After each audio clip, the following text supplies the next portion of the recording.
Salamlar. Danışır IJ Bakı. Bu dəfə təlim deyil, layihə deyil. Bu dəfə söhbət var. Bu IJ Bakının ilk podkast layihəsidir. Mikrofonlar açıqdır. Elə isə başlayaq. Bugünkü qonağım IJ Bakının keçmiş unikal üzvlərindən biri olan Tofiq Sadıqovdur. Xoş gəlmisiniz Tofiq bəy. Xoş gördük. Təşəkkür edirəm dəvət üçün və ilk buraxılışda məni bu etimad göstərərək çağırdığınız üçün minnətdaram. Çox xoşdur. Tofiq bəy, məlumdur ki, siz IJ-nin heç bir zaman idarə heyətində olmadan, amma ən aktiv üzvlərindən biri olaraq fəaliyyət göstərən üzvsünüz. IJ ilə bağlı ilk təcrübəniz necə oldu, necə başladı?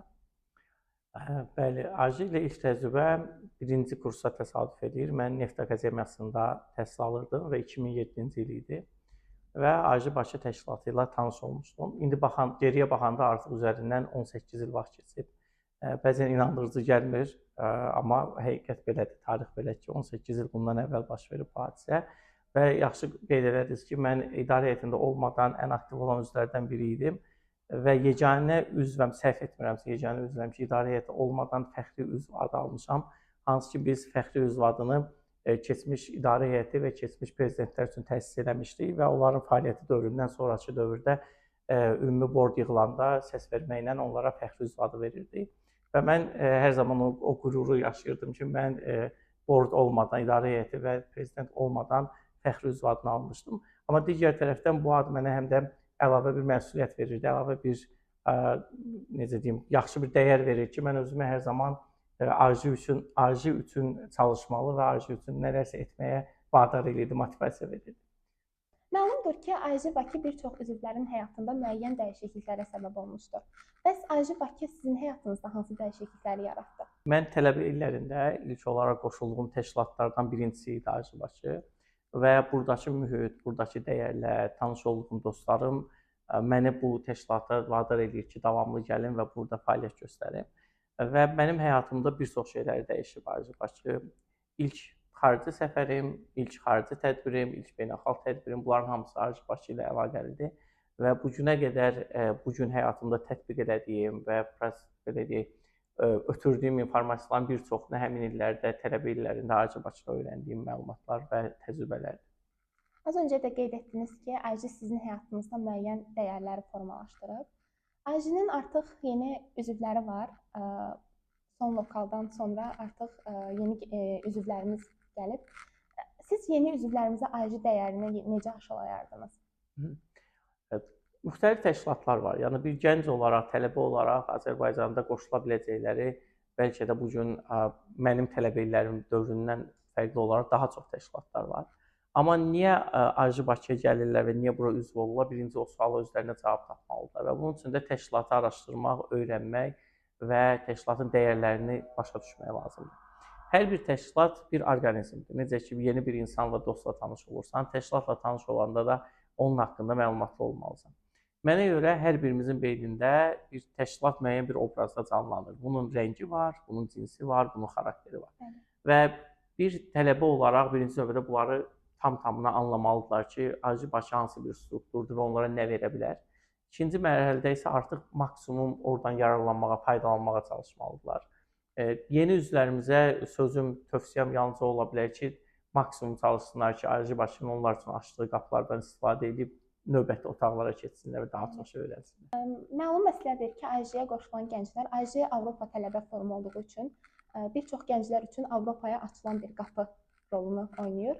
Və sizcə bu fikir nə qədər doğrudur? Yəni sizcə bu IJ vasitəsilə gənclər xarici səfərlərini, beynəlxalq layihələrə qoşularaq, yəni nə qədər özlərini inkişaf elətdirə bilərlər? Bu tərəfdən də gənclərə tövsiyələriniz və fikirləriniz nələr olardı? Bəli, mən ilk xarici səfərimi qeyd etdiyim kimi IJ Bakı ilə eləmişəm. İlk xarici dilli, yad ölkədə xarici dilli mühiti IJ Bakı təcrübəsi ilə yaşamışam və hətta həyatımın həmin o tələbə illərində bir neçə tədbirlərdə iştirak edəndən sonra elə bir dövr gəlib çatmış ki, bizdə tələbə yoldaşlarım deyəndə ki, biz gəlin pul yığaq, yayda hansı ölkəyə istirahət edək və mənə qəribə gəlir ki, insan öz pulu ilə niyə harasa getsin? Çünki bunun üçün proqramlar var, siz tələbə olaraq müraciət edə bilərsiniz, onlara məlumat verirdim. Və bu mənə görə təşkilatlar arasında IJ-nin ən əsas dəyəri və ən əsas üstünlüklərindən biridir hal-hazırda ki, onlar üçün gənclər üçün beynəlxalq təcrübəyə imkan yaradır və həm yerli tədbirlər zamanı xarici tələbələrin Azərbaycana gəlməsi və burada bizim tələbələrlə layihələrdə iştirak etməsinə, həm də bizim tələbələrin xarici etməsinə bir növbəli vasitə olur. Və yeni üzvlər bunu tam-tamına belə deyək, başa düşməli və bundan maksimum faydalanmağa çalışmalıdırlar. Təbii ki, özlərində işləməlidirlər, ingilis dillərini inkişaf etdirməlidirlər və bir də iştirak etdikləri tədbirlərin mahiyyətini başa düşməlidirlər. Onlara nə verdiyini bilməlidirlər. Beynəlxalq layihələrə toxunmuşkən, bəs siz AJI Bakı vasitəsilə hansı beynəlxalq layihələrdə, hansı ölkələrdə olmusunuz? Mən AJI Bakı ilə həyatımın ilk beynəlxalq layihəsinə getmişdim. Bu şəffaf təhsil şəbəkəsi bir layihəsi idi. Layihə çox unikal idi, maraqlı idi. Bizim məqsədimiz qeyri-sağlam yolla təhsil almaq istəyən və yaxud imtahanlardan fərqli yollarla keçməyi düşünən tələbələri bu işdən yayındırmaq və təhsili daha şəffaf eləmək idi. Söhbət 2007, 2010-cu, 11-ci illəri əhatə edir. Həmin dövrdə həmin şəffaf təhsil şəbəkəsi layihəsinə qoşulmuşduq və Azərbaycandan 5 universitet qoşulmuşdu layihəyə. Layihə beynəlxalq layihə idi. Yerli təşkilat olaraq AJI Bakı təmsil olunurdu və digər ölkələrdən də Ukraynadan, Moldaviyadan, Gürcüstandan və Makedoniyadan təşkilatlar var idi. Və layihənin birinci mərhələsi Bakıda keçirildi. Bizə burada təlimlər verildi. Biz orada universitetlərin nümunə sənədini hazırlayırdıq, Code of Conduct sənədini. Yəni hər bir tələbə universitetə daxil olarkən imzaladığı bir sənəd var ki, orada öhdəliklər götürür, tələbə olaraq nələri yerinə yetirməlidir. O sənədin nümunəsini hazırlayıb bizim 5 universitetə təqdim etdiyi layihənin sonunda bu layihənin birinci mərhələsi idi və layihədə deyildi ki, ikinci mərhələ buradan seçilənlər Makedoniyaya, dəyirmi masaya görüşə göndəriləcək və mən düşünürdüm ki, mən ora gedə bilmərəm, çünki mən həmin vaxt üçün özü qiymətləndirməmdə mənim ingilis dilim digər gənclərdən daha az idi. Çünki layihədə 35 gənc iştirak edirdi, Makedoniyaya isə cəmi 5 nəfər gedəcəkdi.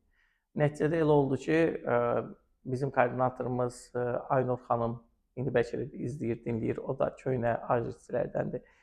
Mənə motivasiya verdi və dedi ki, yox, sən mütləq müraciət eləməlisən və mən müraciət etdim.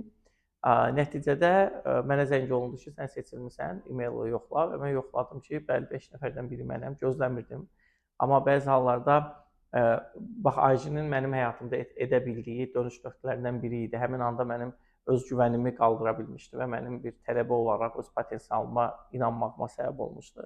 Və mən 5 tələbə və 5 müəllim heyəti ilə birlikdə biz Makedoniyaya, Skopje şəhərinə səfər elədik. Mənim ilk tarix, belə deyək, Biləcərdən o tərəfə getdiyim şəhər idi və mənim üçün çox maraqlı yadımda qalır.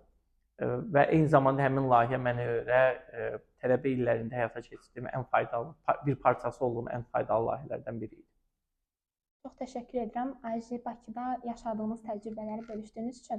Layihələrdən təcrübələrinizi bölüşdünüz, yadınızda qalan məqamları bölüşdünüz. Bəs AJI Bakı tarixində sizin üçün ən unudulmaz, sizin yadınızda qalan bir şəxs desək, onu kimi misal göstərərdiniz? Həmin illərdə belə bir şey vardı. Mən düşünürdüm ki, bütün universitetlərin ən yaxşı, mən onlara deyirəm qaymaqları, qaymaq tələbələr bir yerə toplanır və onlar bizim AJI Bakının görüşlərində olurdular və onları görürdük.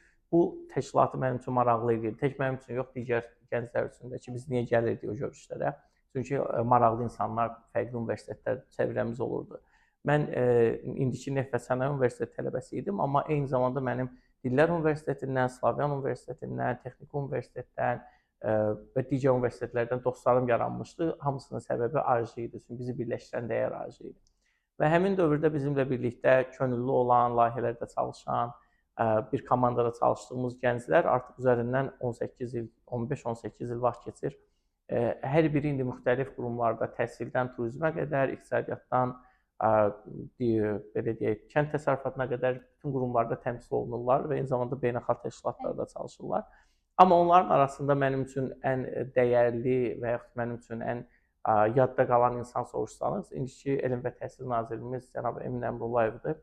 Həmin vaxtı AJI Bakının prezidenti idi və eyni zamanda bir çox gəncin həyatına toxunuş edə bilən insanlardan idi ki, belə deyim, mənim təşkilata gəlməyimə ilk dəvəti o eləyib. Həmin vaxtı bizim Gənclər Fəaliyyətinə Dəstək Mərkəzi adlı bir proyekt var idi.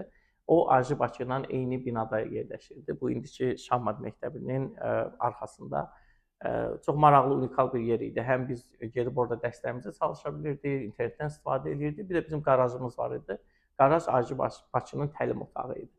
Və necə ki, bütün dünyaya bir çox ideyalar o qarajlardan yaranıb çıxıb, o bizə motivasiya verir ki, biz qaraja yığışırıq və həmin o qarajda maraqlı işlər görürük. Həmin vaxt o Gənclər Fəaliyyətinə Dəstək Mərkəzinin açıq debatlarına gedirdim mən, ictimai debatları. Və orada mənə Emin Əmrullayev dəvət eləmişdi. Bəs AJI Bakı var, bəlkə qoşulasan. Və mən tanış oldum, qoşuldum və ondan sonra bir çox gözəl insanlar tanıdım. Amma sualın cavabı olaraq mən uzun müddət bu günə qədər hətta belə deyək, məsləhətlərindən və tövsiyələrindən faydalandığım Emin Əmrullayev deyə bilərəm. Layihələrdən danışdıq, maraqlı məqamlardan danışdıq. Bəzən olur ki, aktiv gənclərin həyatında müəyyən hadisələr baş verir, məsuliyyət hissi.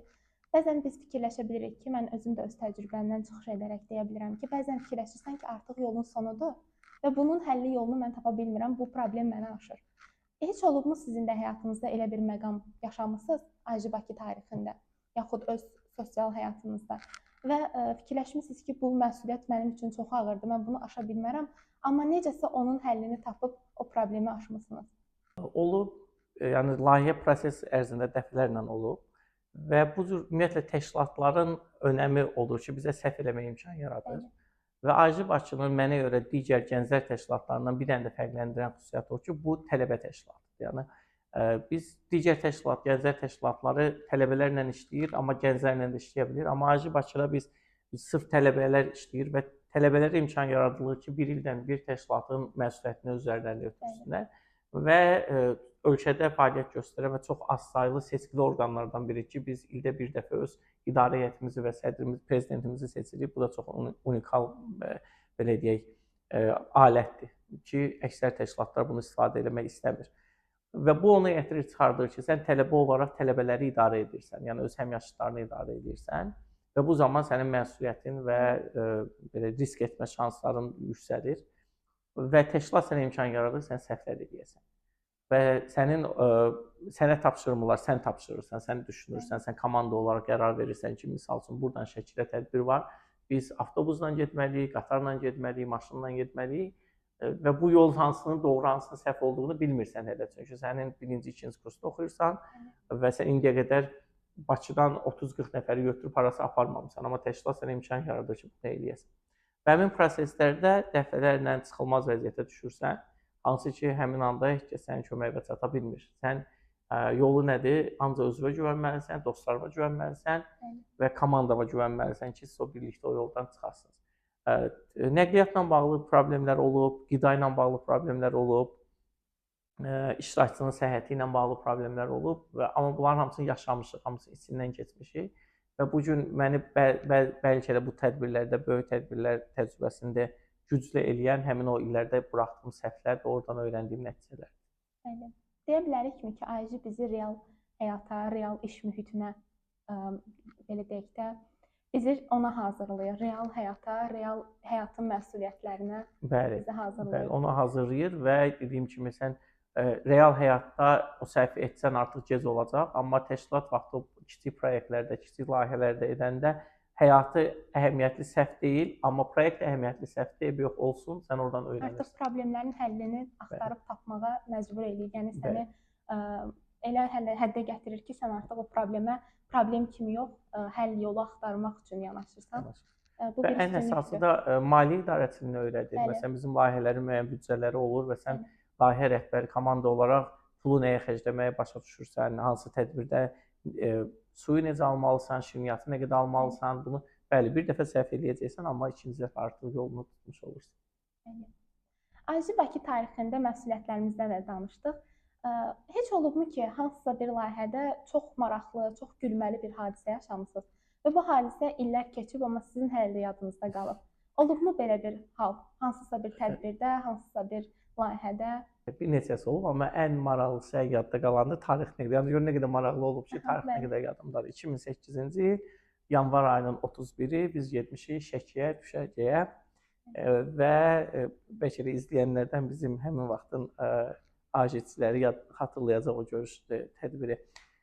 Deməli, Avropaya bir addım adlı bir layihə eləmişdik. Bəli. Həmin layihədə bizə bu Avropa dəyərləri, AJ dəyərləri və müxtəlif bu layihələr haqqında məlumat veriləcəkdi və həmin layihənin də koordinatoru və təlimçisi, əsas təlimçisi elə bayaq haqqında bəhs etdiyim Elm və Təhsil Nazirimiz Emin Əmrullayev idi.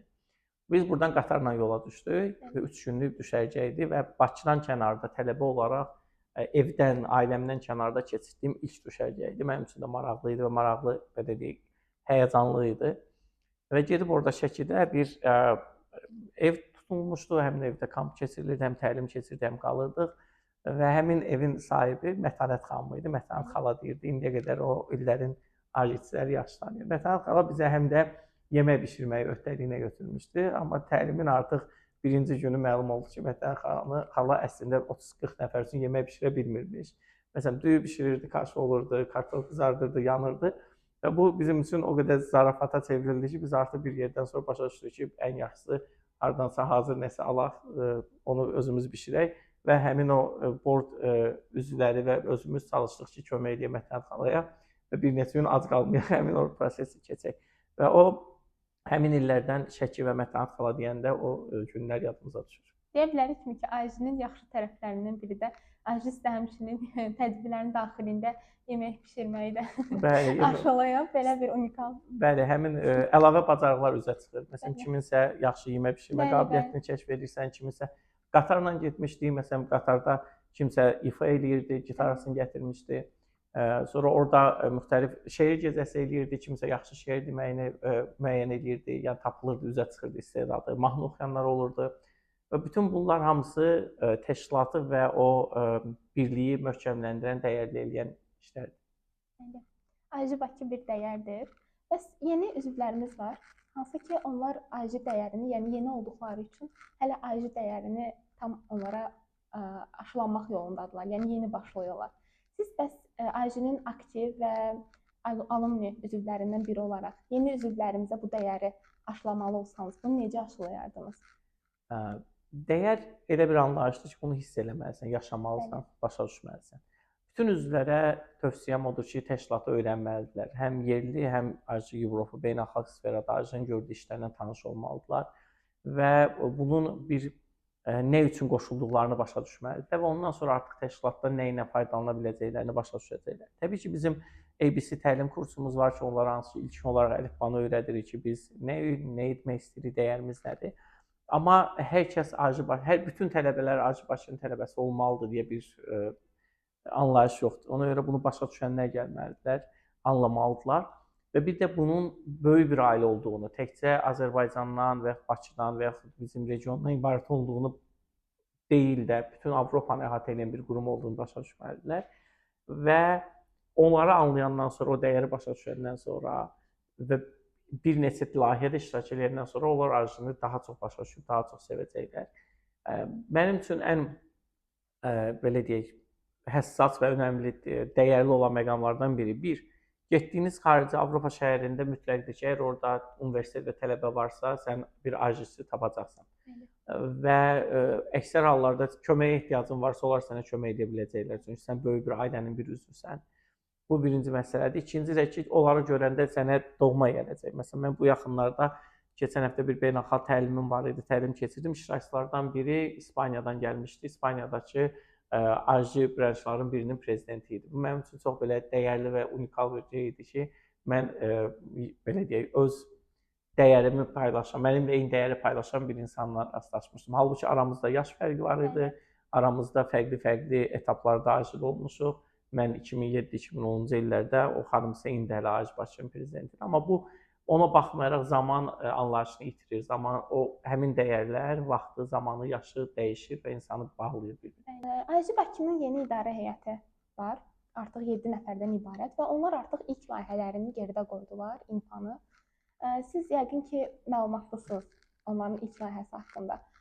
Yəni keçirilən layihə haqqında nə demək istəyərdiniz? Əvvəla yeni bordumuzu layihənin uğurla yerinə yetirdiyi üçün təbrik edirəm. Bu bord seçiləndən sonra İNFA birinci sınaqdır, birinci belə deyək, məsuliyyətdir ki, onun altından uzaq çıxmaq önəmlidir. İNFA-ya gəldikdə İNFA mənim sevimli layihəmdir. İNFA mənim üçün ayrıca bir dəyərdir və əgər AJI Bakı ürəyimin bir hissəsindədirsə, AJI Bakının içində mənim üçün İNFA ayrı bir yer tutur. Bir neçə il dalbadal mən İNFA-da təmsil olunmuşam, ya könüllü olmuşam, təşkilat komitəsində olmuşam və bu o hissi belə deyək də daxildən tam-tamına yaşamışam. Təsəvvür edin, siz tələbəsiniz. Siz daha yaxşı təsəvvür edə bilirsiniz, ilk prosesdəsiniz. Mən bizi dinləyən digər AJI-çi olmayanlara deyəcəm. Təsəvvür edin, siz tələbəsiniz və xaricdən bir 25-30 tələbə gəlir. Onların məsuliyyəti sizdədir ki, onlara 5 gün ərzində, 1 həftə ərzində həm mədəniyyətimizi göstərək, rəqsimizi göstərək, musiqimizi göstərək, mətbəximizi göstərək və eyni zamanda gəzdirək. Məsələn, biz Şəki tripi var, Şəki səfəri olur və digər bölgə Qobustan səfəri olur, Palçıq vulkanı olur. Bu çox unikal bir mərhələdir insan üçün və gələn xarici insanlara məsələn birdən-birə çevrilib olursan öz vətəninin təmsil edən bir insana. Bizim heç birimizin, əksəriyyətimizin belə deyək, turizm təcrübəsi və turizm təhsili yoxdur, amma biz müxtəlif ixtisaslarda olsaq da bu layihələr bizə imkan yaradır və bizdə o məqamları yetişdirir ki, biz oxuyaq, öyrənək və bunu danışaq xaricilərə. Ona görə İNFA mənim üçün çox dəyərli bir layihədir və yenə dediyim kimi bordumuzu təbrik edirəm ki, bu ilk sınaqlarla çıxırlar. İkinci bir məqam artıq İNFA-dan sonra bizim yay məktəblərimiz, Summer Universitylər və Winter Universitylər gözləyir onları. Mənə görə İNFA əslində həm çox dəyərlidir, önəmli layihədir, həm də sınaq layihəsidir. Yəni burada etdikləri kiçik səhvləri də düzəldib Summer University-ni daha mükəmməl etməyə imkan yaradır. Bəli. AJI-nin müəyyən layihələrində, həm yerli, həm də beynəlxalq layihələrində bəzi hadisələr var ki, biz onlarsız AJI-ni təsəvvür edə bilmirik. Buna misal olaraq Tunak-Tunakutun rəqsini misal göstərə bilərik. Bəs bundan başqa sizcə elə bir hadisə varmı ki, siz onsuz AJI-nin heç bir layihəsini təsəvvür edə bilmirsiniz? Tunak-Tunaka yaxşı toxundunuz. Tunak 2007-2008-ci illərdə bizim Avropada təlim tədbirlərdən gətirdiyimiz bu günə qədər dəyərli olan musiqi növüdür, musiqi rəqsidir. Hansı ki, biz onu bütün tədbirlərimizdə oynayırıq və hətta toylarımızda oynayırıq. Mən öz toyumda o rəqsi oynamışam və bu günə qədər də belə deyək, yığışdığımız bütün məclislərdə o dəyəri paylaşan insanlarla mütləq Tunak-Tunak oynanılır və plus mən keçdiyim təlimlərdə, təlimin axırında həmişə o dəyəri yaşadıram. O Tunak-Tunakı oynayırıq bütün iştirakçılarla və qeyd edirəm ki, bu AJI Bakıdan mənə qalan belə deyək də yaxşı dəyərlərdən biridir. İkinci yadda saxladığımız şeylər isə bu beynəlxalq təlimlərdən öyrəndiyimiz və həmişə tətbiq elədiyimiz gizli dostlardır. Secret Friends oyunudur ki, çox maraqlı bir qısa müddətdə insanlar, iştirakçılar arasında maraqlı dəyər yaradır. İnsanlar bir-birini tanımağa sövq edir. İlk baxışdan birinci gün bəlkə də yanaşırlar ki, mən gizli dostum, nə alacağam, nə almalıyam. Amma sonuncu gün bütün o belə deyək, dəyərlər halqası birləşir. Çünki sənə düşən dostluğu izləməyə çalışırsan, onun sevdiyi şeyləri axtarırsan, onun baxdığı şeylərə baxırsan, zövqünü öyrənirsən və nəticədə bir insanı daha çox öyrənmək imkanı yaradır. Müşahidə edirsən. Sonra şayələr qutusu olurdu, yoxsa Gossip Box. Azərbaycan nə deyirdi ona? Bəli, Gossip Box var. Bəli. Şayələr qutusu axşamlar düşərgələrdə yazıb atıb axşam oxuyurduq ki, ümumi mesaj qutumuz idi. Bunlar bu cür məqamlar bəli, həmin tədbirlərin ən maraqlı hissələrindən biridir ki, bizə yadda qalan eləyir və bizi daim o tədbirlərə aparır. İndiyə qədər bir çox beynəlxalq layihələrdə də, yerli layihələrdə də iştirak etmisiniz. Hətta deyəsən bir çox layihələrin də həmçinin siz müəllifisiniz, yəni həmin layihələri siz edirsiniz təşkilatçı olaraq. Hansısa bir layihələr olubmu ki, siz onu görmüsünüz, kənardan müşahidə etmisiniz və demisiniz ki, mən bunu bəyəndim, bu ideyanı AJI Bakıda da reallaşdırmaq olur?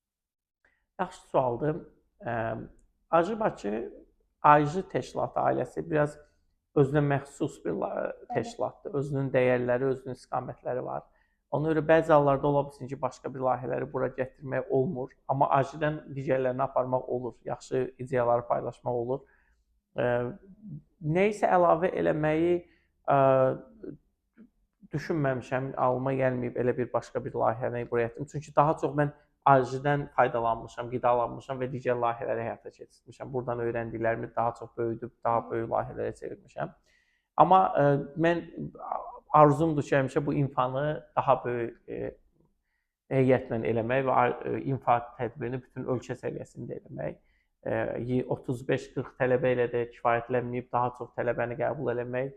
Bu həmişə mənim arzumdur və nə vaxtsa o mərhələyə çatsaq, mən harda olmamdan asılı olmayaraq könüllü olaraq qayıdıb gəlib AJİ-nin həmin o infa tədbirində çalışmaq istəyirəm. Çox təşəkkür edirəm sizə, Tofiq bəy, bu gün gəldiyiniz üçün və AJİ təcrübələrinizi bizimlə bölüşdüyünüz üçün. Sizin təcrübələrinizi dinləmək çox xoş idi. Təkrar təşəkkür edirəm. Mən təşəkkür edirəm dəvət etdiyiniz üçün və fürsətdən istifadə edərək AJİ-ni 40-cı yubiley münasibətilə bütün dünyada olan AJİ üzvlərini, eləcə də AJİ Azərbaycan, AJİ Bakı üzvlərini təbrik edirəm və 40 illik bir təşkilatın bir parçası olduqları üçün məncə özlərindən qürur duya bilərlər. Nə yaxşı ki, nə zamansa yolumuz buradan keçib və hələ də keçməkdədir, davam edir. Və hətta bizim vaxtımızda bir söz var ki, keçmiş AJİ-çi olmur. AJİ elə bir dəyərdir ki, onu bir dəfə yaşayırsan və ömür boyu sən artıq AJİ dəyəri ilə yaşayaraq qalırsan. Bu həqiqətən belədir. Çox sağ olun ki, dəyər verərək dəvət etmisiniz. Sizin də podkastınıza xeyirli uğurlu olsun deyirəm və maraqla izləyəcəm mən. Çox sağ olun, təşəkkür edirik bir daha. Dostlar, bu podkast layihəmizin ilk epizodu idi. İzləməyi və fikirlərinizi bizimlə bölüşməyi unutmayın. Daha çox belə layihələrimizin olması üçün izləmədə qalın.